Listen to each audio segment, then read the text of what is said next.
Have you ever found yourself asking, well, is this clutter? Clutter and trash, not always the same thing. And sometimes it can get really nuanced and challenging trying to decide what is clutter for any given space in your home. So that is exactly what we're going to be talking about today.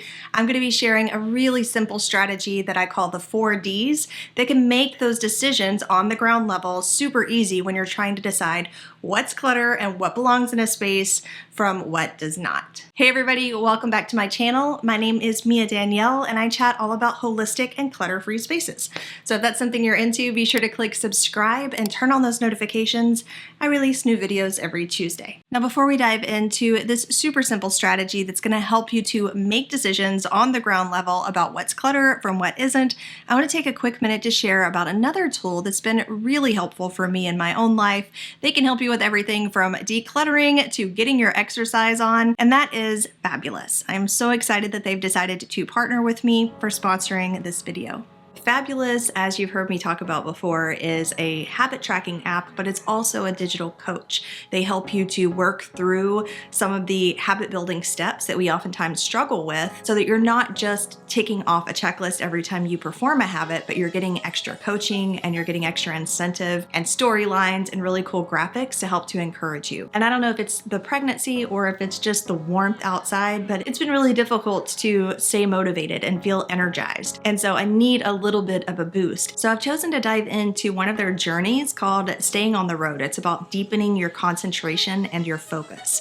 And now when I go to my home screen, you can see that it has my current goals for me to focus on. The first one right now is all about getting organized. And my next action is going to be to put a calendar system in place, which I do have, but I do want to update it now that I'm making changes. The first 100 people to use the link in my description will get 25% off of their premium version, which gives you access to everything. Let's head on to the 4 Ds of decluttering.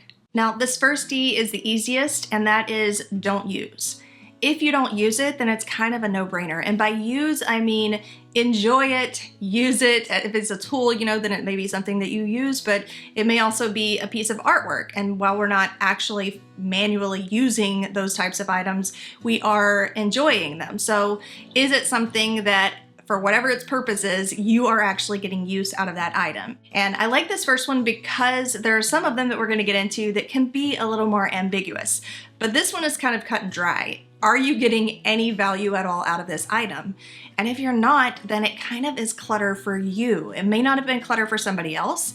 It may not have been clutter to the family members that passed it on to you, but it's taking up space inside of your home and you're not getting any value out of that space, therefore it's excess. The next one is it a duplicate? If it's a duplicate, then sometimes that can just be a deciding factor in itself. Maybe you don't actually need 2 versions of that thing. Maybe you do, and if you do, want to have more than 3 of the exact same white t-shirt because you wear that a lot, to each his own. You know what it is that you actually use and what you're getting value out of. If it's a duplicate, that can make it a lot easier to make quick judgments on, okay, I don't need 2 of these, I can let it go. And you don't have to dive into all of the emotional or, well, what if I need this someday type of thing because you already have another version of it. The third D is dislike.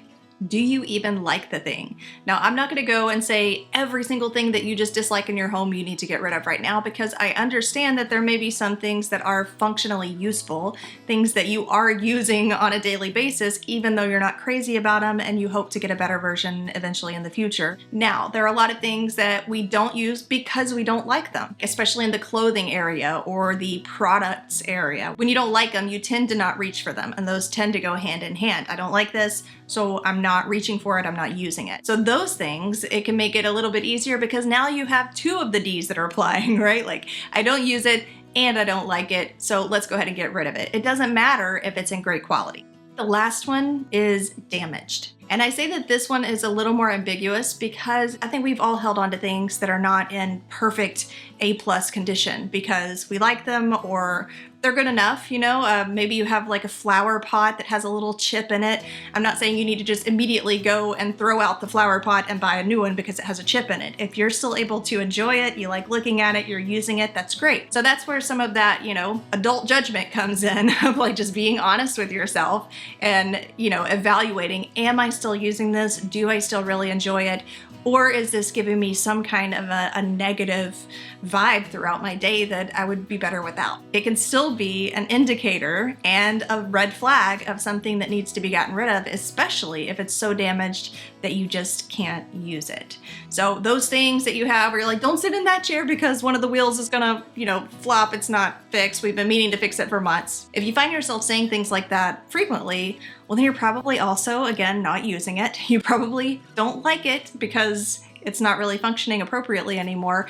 And those things really should be some of the first things to be let go of when they become non-functional. So as far as strategies go, the 4Ds, it's just so simple and easy to remember. And it's something that a lot of us do anyway, but maybe you're leaving one out as you go through things.